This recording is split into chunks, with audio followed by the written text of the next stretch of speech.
Bharat Buildcon में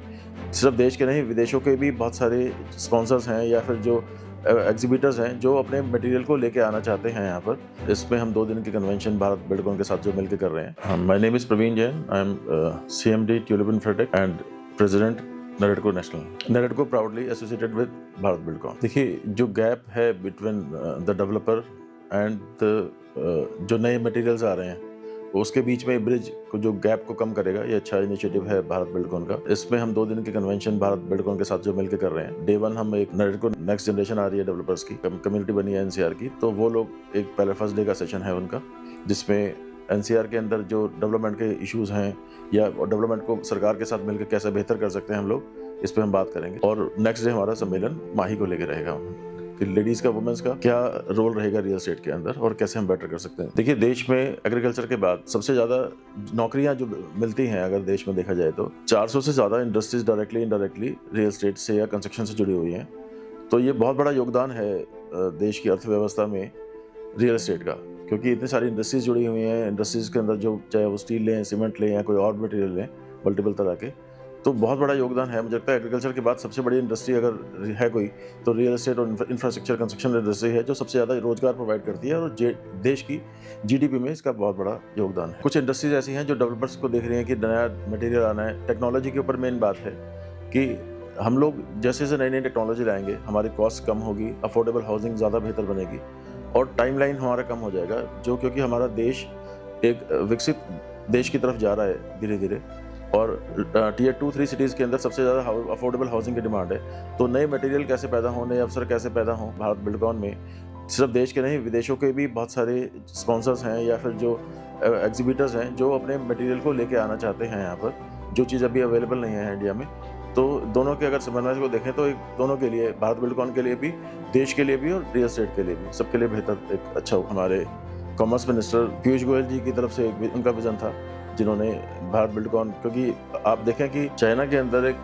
Canton fair के नाम से होता है जो बड़ा फेमस है और उस तरह का कैंटन फेयर जैसा इंडिया में कुछ भी नहीं था। तो ये भारत बिल्डकॉन उस लेवल पर आ रहा है पहली बार और मुझे लगता है कि अच्छा इनिशिएटिव है और सभी को इससे फ़ायदा होगा और देश को भी, सिर्फ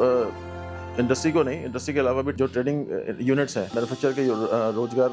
बढ़ेंगे, यहाँ पर इंडस्ट्रीज लगेंगी और हो सकता है हम एक्सपोर्ट के अंदर भी धीरे धीरे बहुत सारे मटेरियल जो चाइना से इंपोर्ट करते हैं लोग आज, अगर उसकी इंडस्ट्री में फैक्ट्रियाँ अगर इंडिया में लग जाती हैं तो वो भी हम एक्सपोर्ट भी काफ़ी कर पाएंगे। देखिए, बहुत स्कोप है, जैसे मैंने अभी बताया कि हम अभी विकसित देशों की तरफ मूव कर रहे हैं। हमारी GDP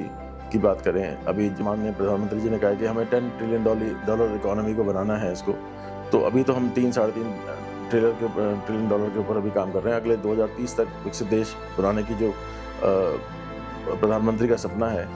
तो और दूसरी बात, हमारे देश की पॉपुलेशन इतनी ज़्यादा है, 140 करोड़ लोग हैं अभी और हाउसिंग सेक्टर के अंदर काफ़ी कमी है अभी। अगर नंबर्स की बात करें तो 2 करोड़ से ज़्यादा अभी हमें अफोर्डेबल हाउसिंग के अंदर घर बनाने हैं और रूरल, ये सिर्फ अर्बन एरियाज़ की बात कर रहा हूँ, रूरल की बात करें तो नंबर्स और बड़े हैं। तो अभी नई पीढ़ी के लिए बहुत बड़ा स्कोप है और अभी अगर आने वाले 25-30 साल तक देश के अंदर बहुत अवसर हैं हर तरह के क्षेत्र में। ये काफ़ी महत्वपूर्ण है ये, क्योंकि और भी इस तरह से भारत बिल्डकॉन की तरह और भी लोग इनिशिएटिव पहले लोगों ने किया है, मगर इतने लार्ज स्केल पर, इतने बड़े स्केल पर कभी भी नहीं हुआ ये। तो जैसे मैंने अभी 2 मिनट पहले बताया कि मैं अगर इसकी तुलना कैंटन फेयर से करूं, अभी नहीं तो आने वाले फ्यूचर के अंदर मुझे लगता है कैंटन फेयर जैसा ये हमें देखने को, मेरा सपना है कि शायद ये ऐसा होना चाहिए या ऐसा हो जाएगा आने वाले टाइम। हमें जो विकसित भारत का सपना जो नरेंद्र मोदी जी का है उसको आगे लेके जाना है और जो भी आज हम कंस्ट्रक्शन के अंदर जो चैलेंजेस देखते हैं उसको दूर करने के लिए, जो चाहे वो मटेरियल के हों या किसी और तरह के हों, तो वो मिलके हम लोग ऐसा कोई काम करें कि जो मटेरियल इंडिया में अवेलेबल नहीं है वो इंडिया में आए, उसकी फैक्ट्री इंडिया में लगे और हम टेक्नोलॉजी के माध्यम से रियल एस्टेट को और ऊंचाइयों पे लेके जाएं। जो गैप है अभी, आज घर कम है, जो 2 करोड़ घरों का जिसमें बात कर रहा हूँ, आने वाले 2030 तक, 2032 तक, 35 तक हर एक आदमी के पास घर हो अपना, तो वो अचीव करने के लिए नरेडको और भारत बिल्डकॉन आपस में हम काम कर रहे हैं और मुझे लगता है इसका रिजल्ट जल्दी अच्छा देखने के लिए मिलेगा। मेरी सभी लोगों से, आपके माध्यम से, जो लोग भी इस चैनल को देखें, तो मेरी सभी से अपील है कि वो लोग आएँ, चाहे वो घर खरीद रहे हैं या कोई घर में इंटीरियर करवाना चाहता है अपना, या किसी भी तरह से घरों से, क्योंकि घर तो हर एक की रिक्वायरमेंट भी है और हर एक आदमी घर में रहता है, तो इसमें बहुत हर तरह के लोग इसमें मिलेंगे। आपको सारे टेक्नोलॉजी मिलेगी, आपको इंटीरियर के लोग मिलेंगे, तो आप सभी लोग इसमें आएँ और ज़रूर इसमें एक बार पार्टिसिपेट करें। मेरे सभी लोगों से ये आग्रह है।